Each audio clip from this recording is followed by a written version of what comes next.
If you've always wanted to be able to do a strict pull-up, then this video is for you. In this video, I'm going to show you all the variations, all of the steps, and all the accessory work that it will take for you to get your first strict pull-up. I'll cover grip strength and the 3 variations that I would recommend to help you build your pull-ups, which are bands, eccentrics, and rows. And at the end of the video, I'll share a program template that I made to help you progress with your strict pull-ups. The first thing that you need to understand when we're talking about building a pull-up, or really any movement, is that we need to build strength through a full range of motion. It doesn't matter how we're scaling or modifying the pull-up, we still need to make sure that we are going all the way from the full extension of the arm at the bottom to chin over the bar at the top of the rep. Depending on how long you've been trying to get your first strict pull-up or the other exercises that you've done in general strengthening, will kind of determine where you're strong in the pull-up and where you need to spend the most of your work. For example, you may have been jumping on the bar and just trying to pull as hard as you can. You may have pretty good strength in the first inch or 2 of your pull-up, but lack a lot of strength through the mid-range and the upper range of the pull-up. But don't worry, this video will address everything you need to get there. The first place we need to start with the pull-up is your grip strength. You need to build up a good amount of time just hanging from the bar in order to have the strength in your forearms and in your fingers to be able to do the pull-up. I would say a good first goal would be working up to being able to dead hang from the pull-up bar for a full minute. As far as how you hold onto the bar, I don't so much care whether you're wrapping your thumb around the bar or whether you're putting your thumb on top. Some people will say that wrapping your thumb around the bar is a stronger grip, which I could see, but for me, I prefer the thumb on top because I feel like it puts my shoulder in a position where I can leverage my lats a little bit better. What I do care about is you trying to keep your pinky knuckle on top of the pull-up bar for all of your reps. This will put a little kink in your wrist, which we need to try and maintain as we're working through our pull-ups. And again, that'll just help you leverage your lat a little bit better. As you're working on hanging, you should work both supinated and pronated grips. If you don't know the difference, you can tell that supinated is hand facing because you eat soup. Once we have grip strength enough to hang from the bar from 30 to 60 seconds, you can start working on pulling.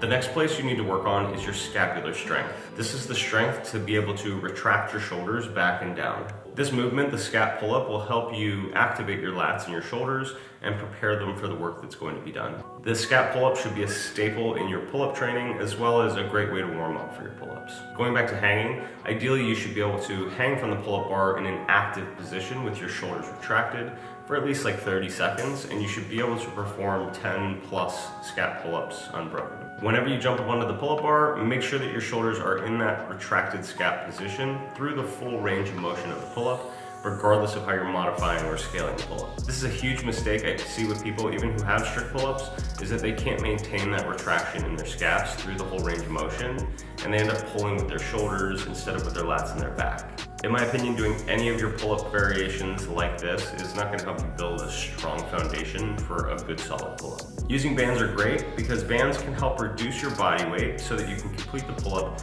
with a full range of motion before you're really strong enough to do it. 3 big mistakes that people make with bands. One is they rely on the band too much to do all of the work for their reps, and they end up becoming very good at just pulling on a rubber band. 2 would be setting up the band so that you can't use a full range of motion. So again, this is going to get you maybe strong through the bottom and the middle part of the pull-up, but when we take that band away, we lack the top end strength to actually clear the chin over the bar. 3 is that they only rely on the bands to help them scale their pull-up, and they don't do any of the other things that we'll talk about in a minute. The way I like to set up the band is across the J-cups on the rig. This lets you get in and out of the band set up pretty quickly and allows you to manipulate the tension in the band by raising the cups up or down. If the band's weight is fine, but you need a little bit more tension at the top to get your chin over the bar, you simply raise the band up a couple notches. As you get stronger, you can work your way down the holes on the rig and it'll help you progress. One of my favorite applications for the banded pull-up is a banded chest to bar pull-up, because this will actually help you build strength in a longer range of motion, which will enhance your regular pull-up strength. At the end of the video, I'll explain how and when to use bands in different variations when you're practicing. Eccentrics are one of the most underrated variations to help you build strength, not only for pull-ups, but for a lot of movements. The eccentric phase of the movement is the down phase or the negative. The eccentric phase is when the muscle is being lengthened. The concentric phase is when the muscle is being shortened and contracted. Your ability to control your muscles through that eccentric lowering phase will help tremendously when it comes to the concentric phase. It's not fun, I'll be honest, in the beginning, especially when you don't have the strength to control your muscle through that range and you just kind of flop to the bottom of the pull-up. But it's an excellent stimulus that can make you really strong. But be careful, these can make you pretty sore. In order to master the pull-up, you should be able to not only hang from the bar at the bottom of the rep, but also hang from the bar at the top of the rep. So working eccentrics can really help build that top end strength. In order to truly say that you've mastered the eccentric pull-up, I would say you need to be able to have a 10-second eccentric, but in training, you probably really only need to work around 4 to maybe 5 seconds per rep if you can. Now, position with these is super important, again, to build the strength in the right way. So we want to make sure that you're starting from the top of the rep with your scaps already retracted and your elbows pointed down to the ground. You want to make sure that you're feeling the tension in your lats and in your back, and that you're not feeling it in your shoulders and your arms. And lastly, we have rows. Any row or any rowing variation is just a horizontal pulling motion. These are great for building strength to do a pull-up because it's really easy for you to increase or decrease how challenging it is. The most common variation would be a ring row. These are great because the further back you set your feet, the easier they are, and the further forward you set your feet, the harder they are. Again, with any row, make sure that you're pulling through your back with your scaps retracted through a full range of motion.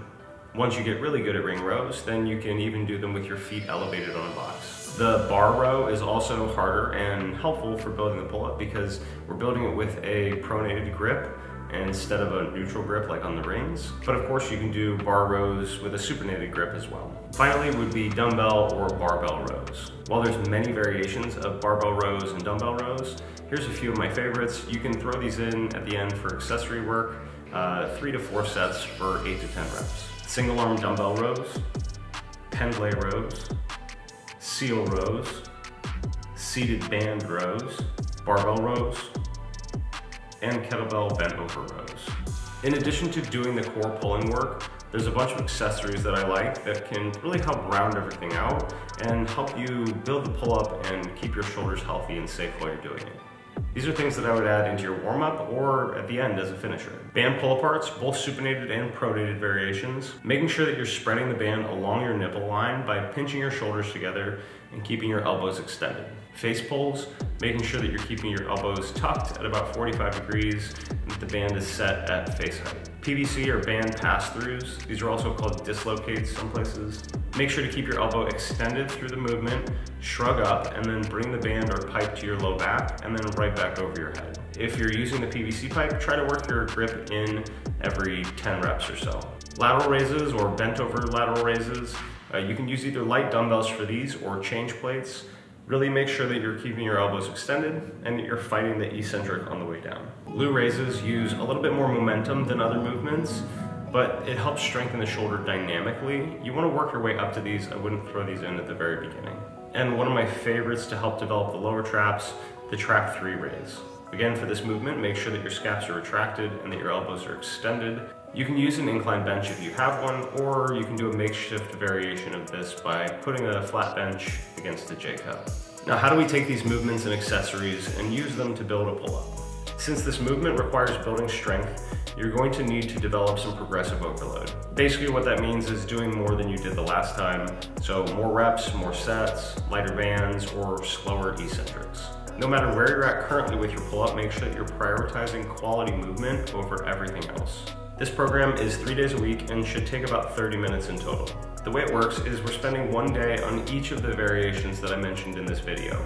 Vertical pulling with reducing your body weight with a band, horizontal pulling with ring rows or a rowing variation, and then eccentric work, again, going through the negative portion and controlling your way down slowly. There's 3 tiers. I would recommend everyone start in tier 1, and then after maybe 2 or 3 weeks, start to move on to tier 2. After, again, 2 to 3 weeks, or whenever that work becomes pretty easy for you, then you move on to tier 3.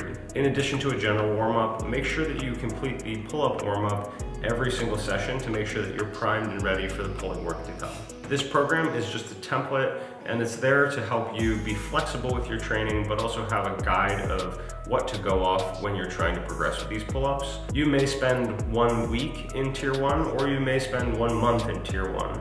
What I would do is, if you're repeating these week after week, I would make sure that you are changing the accessory movement for any of the accessories that are listed on here. And again, make sure that you are increasing the number of repetitions, the number of sets, how challenging the band is, so that you're continuing to progress. Depending on how consistent you are with your training and how diligent you are with your recovery, you should be able to get a pull-up anywhere from 6 to 12 weeks. That being said, everyone is different, everyone builds strength differently, and body weight is definitely a factor when it comes to being able to do a pull-up. And the hard pill for some people to swallow that want to do a pull-up is that we have to fight this battle inside of the gym in training, and also outside of the gym with the nutrition and making sure that you're eating right. So I hope this was helpful. I'll leave a PDF version of this program linked in the description below. If you have any questions, or if this helps you get your first pull-up, leave me a comment and I'd love to know.